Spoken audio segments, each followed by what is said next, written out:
നമസ്തേ. ശ്രീഭദ്ര വാസ്തു ജ്യോതിഷം ചാനലിൻ്റെ പുതിയൊരു വീഡിയോയിലേക്ക് ഏവർക്കും സ്വാഗതം. നമ്മളിവിടെ പറയുന്നത് അത്തം നക്ഷത്രത്തിൽ ജനിച്ചവരുടെ പൊതുവായ കുറച്ച് ഫലങ്ങളാണ്. നിങ്ങൾ ആദ്യമായിട്ടാണ് ഈ ചാനൽ കാണുന്നതെങ്കിൽ ഒന്ന് സബ്സ്ക്രൈബ് ചെയ്യണേ.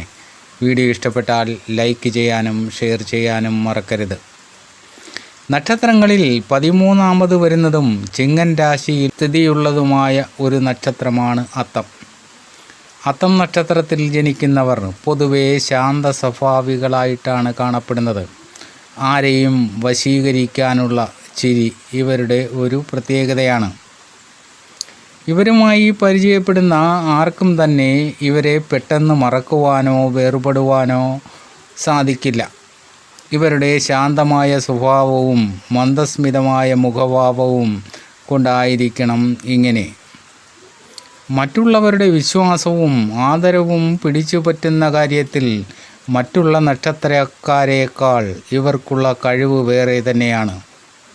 ഇവർ നിഷ്കളങ്ക ഹൃദയരാണ്.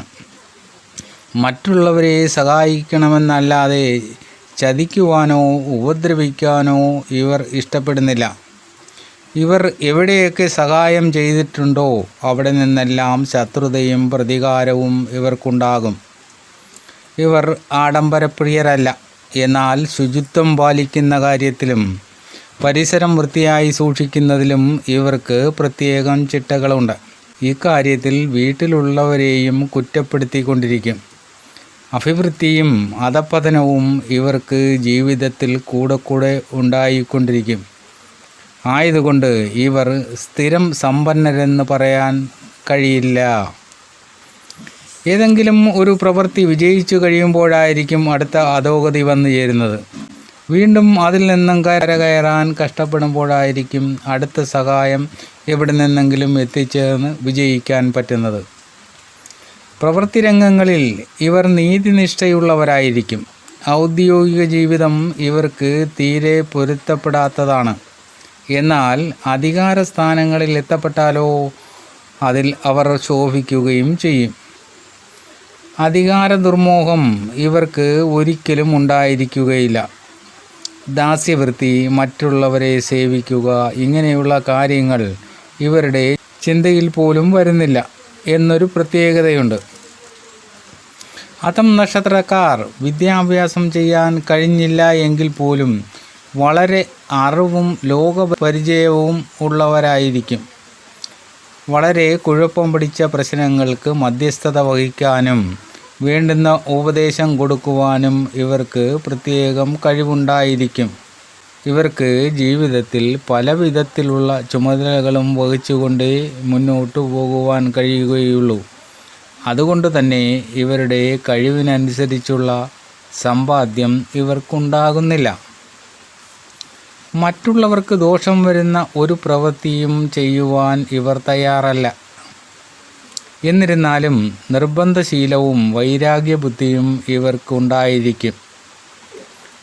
വൈരാഗ്യബുദ്ധി ഉണ്ടെങ്കിലും അവസാന ഘട്ടത്തിൽ അവനോട് ദൈവം ചോദിക്കട്ടെ എന്ന് കരുതി അടങ്ങുകയാണ്.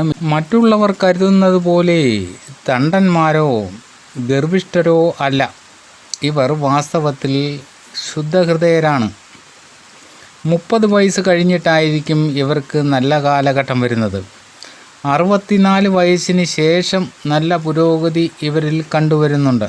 നല്ല ഒരു ദാമ്പത്യ ജീവിതമാണ് ഇവർക്കുള്ളതെങ്കിലും വേർപാടുകളോ അനുഭവിച്ച ശേഷം രമ്യതയിൽ കഴിയുന്ന ഭാര്യ ഭർത്താക്കന്മാരെയാണ് മിക്കവാറും കണ്ടുവരുന്നത്. ഇവരുടെ ഭാര്യമാർ ഗൃഹഭരണത്തിൽ കഴിവുറ്റവരായിരിക്കും. ഹൃദയലാളിത്യമുള്ളവരുമായിരിക്കും. ഇവർ മറ്റു സ്ത്രീകളിൽ ആകൃഷ്ടരായി ബന്ധം പുലർത്താൻ ഇഷ്ടപ്പെടുന്നവരായിരിക്കും. ഈ വിഷയത്തിൽ പല ആരോപണങ്ങളും ഇവർക്കുണ്ടാകുന്നതാണ്. അതിനാൽ വികാരങ്ങളെ നിയന്ത്രിക്കാൻ ഇവർ പരിശീലിക്കേണ്ടതാണ്. അത്തം നക്ഷത്രത്തിൽ ജനിച്ച സ്ത്രീകൾക്ക് ഇവിടെ പറഞ്ഞ ഫലങ്ങൾ ഭൂരിഭാഗവും അനുഭവത്തിൽ കാണും. ഇവരുടെ കണ്ണുകൾക്കും കാതുകൾക്കും ഒരു പ്രത്യേക ആകർഷണീയത ഉണ്ടായിരിക്കും. നല്ല ശരീരപുഷ്ടിയും അഴകും ഇവർക്കുണ്ടായിരിക്കും. സ്ത്രീ സഹജമായ ലജ്ജ ഇവരിൽ കാണാൻ കഴിയും. കുടുംബഭരണത്തിലായാലും ഔദ്യോഗിക രംഗത്തായാലും ഇവർ നല്ല നിലയിൽ ശോഭിക്കും. ക്ഷമയും സദാചാരബോധവും കുലീനത്വവും അത്തനാളുകാരായ സ്ത്രീകളിൽ പ്രകാശിച്ചു കാണാൻ കഴിയും. ചോതി, അനിഴം, മൂലം, ഭരണി, പുണർദം ഈ നാളുകാരുമായി ഒരു ഇടപാടുകളും അത്തം നക്ഷത്രത്തിൽ ജനിച്ചവർക്ക് പാടില്ല. യാത്ര, വിദ്യാരംഭം, വിവാഹം, ഗൃഹാരംഭം ഇവയ്ക്കെല്ലാം അത്തം നക്ഷത്രം നല്ലതാണ്. ഇവരുടെ ദശാനാഥൻ ചന്ദ്രനാണ്. ഇവരുടെ ജനനം ചന്ദ്രദശയിലാണ്. തുടർന്ന് ചൊവ്വാദശ, രാഹുദശ, വ്യാഴദശ, ശനിദശ, ബുധദശ ഇങ്ങനെയാണ് ദശാകാലങ്ങൾ. അത്തം നക്ഷത്രത്തിൽ ജനിച്ചവരുടെ പൊതുവായ കുറച്ച് ഫലങ്ങളാണ് ഇവിടെ പറഞ്ഞത്. ജനന സമയത്തെ ഗ്രഹസഞ്ചാരമനുസരിച്ച് ഫലത്തിൽ മാറ്റങ്ങൾ വരാം. ഇങ്ങനെയുള്ള അറിവുകൾ നേടുവാൻ ഈ ചാനൽ സബ്സ്ക്രൈബ് ചെയ്യുക. വീഡിയോ ഇഷ്ടപ്പെട്ടാൽ ലൈക്ക് ചെയ്യാനും ഷെയർ ചെയ്യാനും മറക്കരുത്. അടുത്ത വീഡിയോ കാണുന്നതുവരെ നിങ്ങൾക്കെൻ്റെ നമസ്കാരം.